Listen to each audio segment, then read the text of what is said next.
So let's have a look at that first step now. The first step is to discover your speaking identity. Here's the thing. You might have discovered out there in the world that there are a number of speakers who all speak about the same stuff.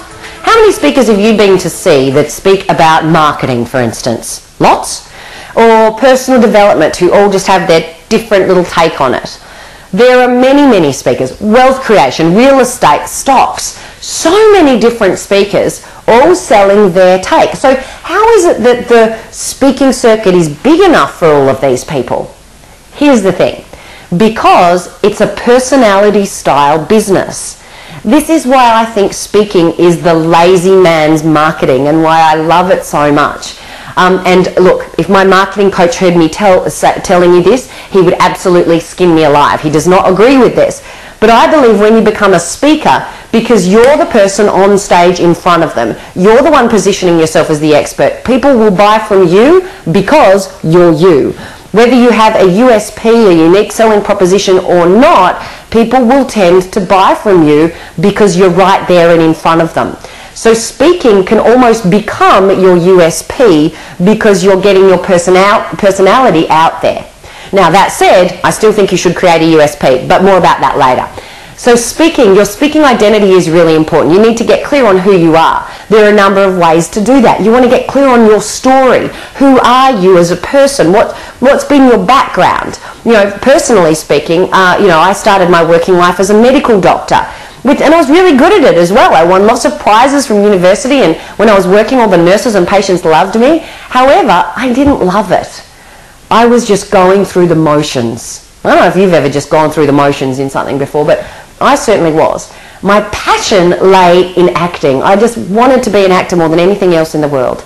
And I had a real life-changing kind of moment when I met one particular patient who came onto my ward, life-changing moment, when I realised if I didn't change my life, I was going to end up a relatively happy doctor with a couple of kids, relatively wealthy, but not fulfilled.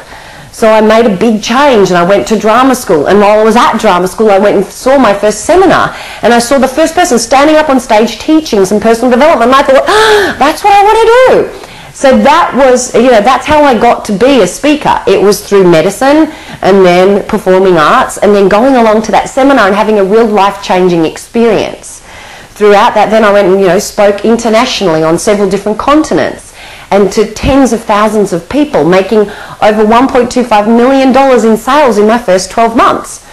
That is my story, and I tell that story or versions of it a lot. In fact, if you've seen videos from me, you might have heard it before. But that story is what people like to listen to me for.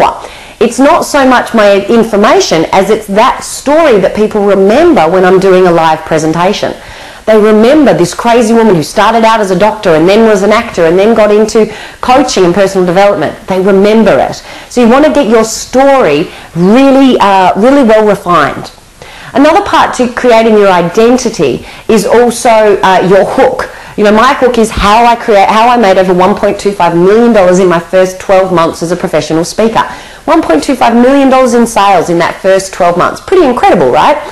So that's a hook. People go, wow, I want to find that out.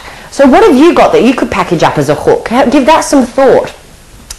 Also, there's things that feed into your identity, like your angle. Are you taking a different angle on something that everyone else is talking about? If you've got a new angle on it, just like a news story where there's a different angle, you want to have a new angle on what it is you're teaching than everybody else. So get clear on some of those things. They make up your speaking identity. The second thing you want to get clear out in that foundational time is your niche. I believe you need to find a niche that's an inch wide and a mile deep. Now, if you're just starting out as a speaker, definitely choose a niche. It's much easier to get started and dominate a niche than it is to go trying to be all things to all people.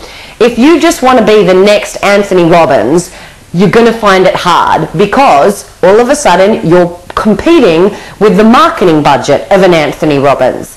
So what you need to do is, rather than try and just pip someone off the post like that, is go, well, you know what? Yes, I want to teach personal development, but look at your story and look at your history and go, well, what is it that you do, that in your past where could you start teaching personal development? I had this conversation with a lady who had used personal development tools to overcome menopause. So I said, well, rather than going out and teaching personal development to everyone, why not target down and start by helping women to survive menopause? And she just went, wow, I could do that. And I said, no, it's going to be so much easier to get your marketing message in front of those people. So if you're just starting out, make sure that you niche down. If, however, you're already an advanced speaker, you may need to broaden your niche. You might, in order if you're already kind of doing a few $100,000 a year, then probably the next phase for you is going to be broadening your niche and starting to leverage off the strength of your personality a little bit more. We'll talk more about that in the branding section here in a moment. So, foundational things. 1, you've got clear on your identity. 2, you've got clear on your niche. And then 3, you need to get clear on your elegant business model. Now, I'm going to go into that in another video, which we'll be releasing in a few days. A couple of weeks, something like that. So watch out for that video on the elegant business model. But basically, elegant business model is the term that I've created for a business model that means you still get to have a lifestyle rather than working your tail off in your business the whole time. You see, standing on stage and selling your time as a consultant is not elegant. It's more elegant than trying to close sales one-on-one because you're leveraging your sales process, but it's not elegant because you still need to deliver your time. An elegant business model is one that sells a number of different products on the back end, which mean that your time is leveraged. You're no longer trading your time for money. The second you stop trading your time for money, you create freedom in your life. And you don't have to be out working to make money. Right now, I wake up every morning and I've made money. I'm a speaker and I don't have to speak and I make money. And that's because I've created an elegant business model. An elegant business model that has in it low-end products at around the $29 to $97 mark. It has memberships and subscription style products, and it has workshops and high-end mentoring programs.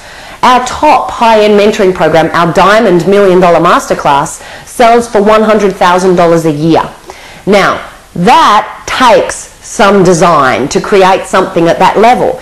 But the guys who are involved in that are getting such exquisite mentoring that they absolutely love it, and it's revolutionizing their business. So that's an elegant business model. It's something that's got something for everyone at every price point. Now, it takes time to develop, but you want to create a map of your elegant business model to get started with. So watch out for that video about the elegant business model, because I'll take you through how to do that.